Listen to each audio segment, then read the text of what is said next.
La décentralisation est une des priorités du gouvernement de la République.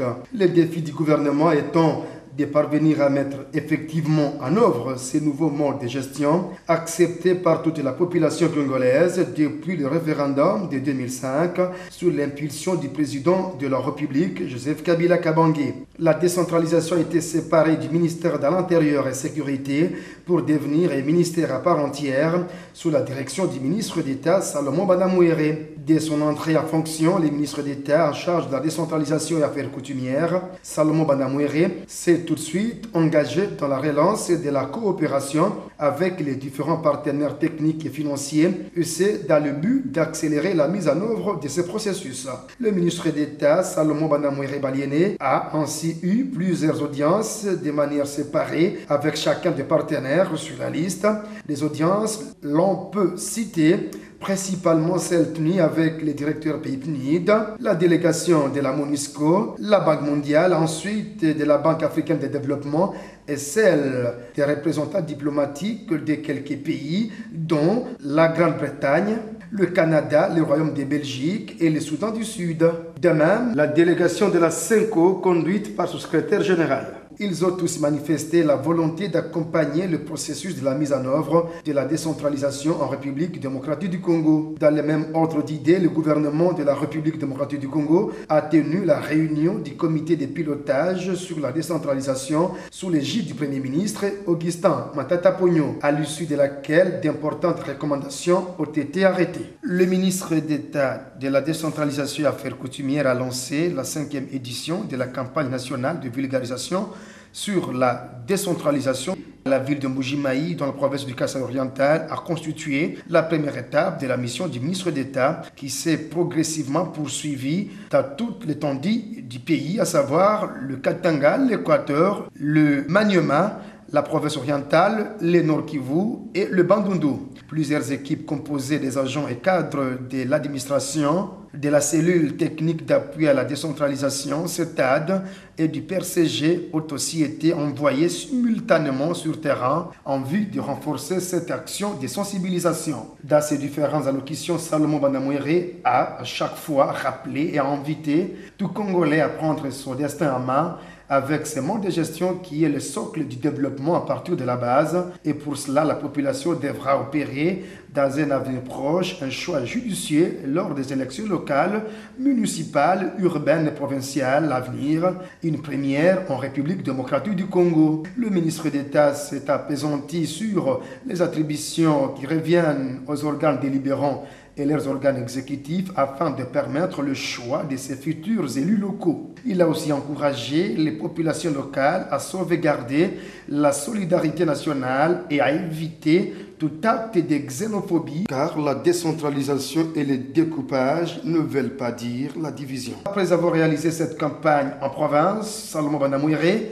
a entrepris la phase de sensibilisation et de vulgarisation de la population quinoise en responsabilisant les bourgmestres des communes.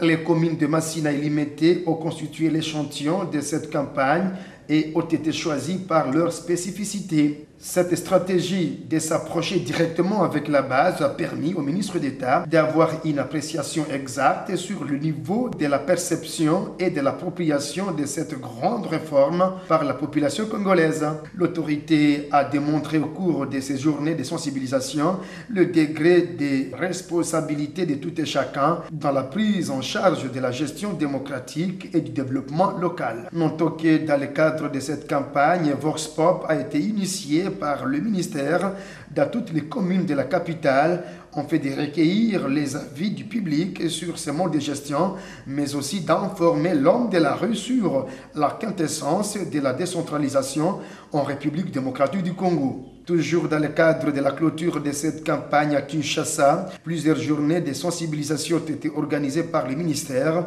sous l'égide du ministre d'État, notamment avec les associations de femmes, les étudiants des différentes institutions supérieures et universitaires de Kinshasa, les parlements des jeunes et les autres couches sociales du pays. Il y a lieu de rappeler ici que quelques lois sur la décentralisation ont été promulguées durant l'année 2015, notamment la loi portant programmation et modalités d'installation des nouvelles provinces, la loi fixant statut des chefs coutumiers et la loi portant organisation du pouvoir central des provinces et des entités territoriales décentralisées qui ont été distribuées aux différents participants lors des journées de sensibilisation. Un autre fait marquant l'année 2015 fut l'effectivité du démembrement des provinces, notamment la province orientale éclatée en 4, le Kasaï oriental en 3, celui du Kasaï occidental en 2, le Katanga démembré en 4, le Bandundu éclaté en 3 et celle de l'Équateur en 5.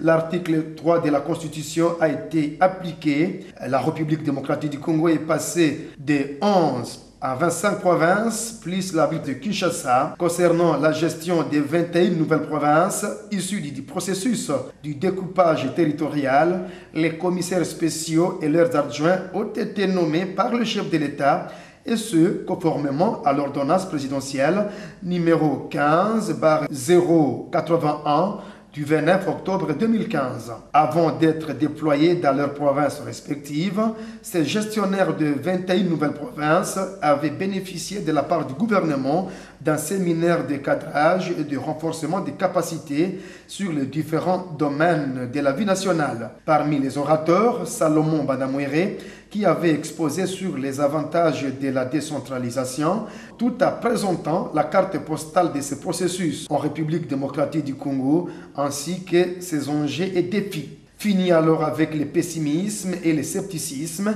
Désormais, les 21 nouvelles provinces sont finalement gérées par les commissaires spéciaux du gouvernement. Après leur notification, tous les commissaires spéciaux et leurs adjoints se trouvant encore à Kinshasa avaient rejoint leurs provinces respectives, dont ceux du Bazuélé, Olomami, Maïndombe, Otuélé, Chopo, Nord Ubangi, Kwango, Sud Ubangi, Kwilu, Kasaï central et Mongala. Ils sont tous déjà au travail pour matérialiser les missions leur confiées par le gouvernement, dont la consolidation de la paix, la restauration de l'autorité de l'État, la réhabilitation des infrastructures publiques de base, mais aussi la poursuite de la mise en œuvre de la décentralisation. Partout dans ces nouvelles provinces, la mobilisation était totale pour accueillir les commissaires spéciaux et leurs adjoints, car le rêve de la population est devenu une réalité. À cet effet, les ministres d'État, au nom du gouvernement, ont entrepris une mission d'accompagnement des commissaires spéciaux et leurs adjoints dans les missions leur confiées par le gouvernement. Il a ainsi été à Chopo, Otuélé, Bazuélé et Ituri. La mission va se poursuivre à travers d'autres nouvelles provinces. Par ailleurs, le ministre d'État Salomon Banamouéré a tenu juste après son entrée en fonction une réunion avec les autorités traditionnelles regroupées au sein de l'Alliance nationale des autorités traditionnelles du Congo, ANATES en sigle, et ce, conformément à ses attributions. Les secteurs des chefs coutumiers gangrénés souvent par les conflits, les ministres a à ce sujet lancé la première édition de la campagne de règlement des conflits simultanément avec celle de la vulgarisation sur la décentralisation à Mbujimaï au Kasaï oriental. Dans le souci de réguler ces secteurs, le ministre d'État a eu plusieurs échanges avec les autorités traditionnelles de provinces visitées lors de la campagne de sensibilisation. Ce secteur a été également marqué par la tenue du forum de rois et chefs traditionnels d'Afrique sous la direction du patron des affaires coutumières. Ces assises qui ont eu pour objectif principal de revaloriser la culture africaine et consolider les efforts pour la promotion de la paix dans la sous-région ont été sanctionnées par l'intronisation du Mwami Munongo Godefroy de la RDC, devenu président de cette organisation africaine.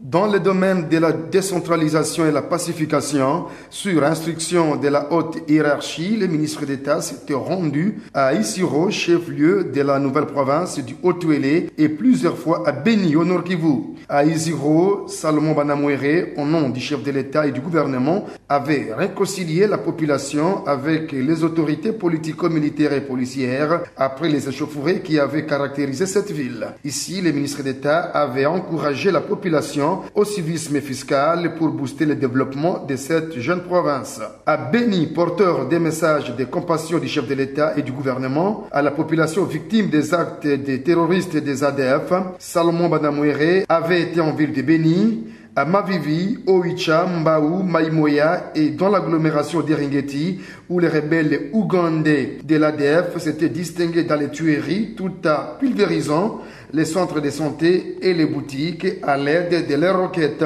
Dans toutes ces contrées, au nom du président Joseph Kabila et de son gouvernement, les ministres d'État avaient remis les dons constitués des médicaments, vivres et tôles, mais aussi en payant les factures des blessés et déplacés qui étaient retenus dans les structures de santé dans cette partie du Nord Kivu.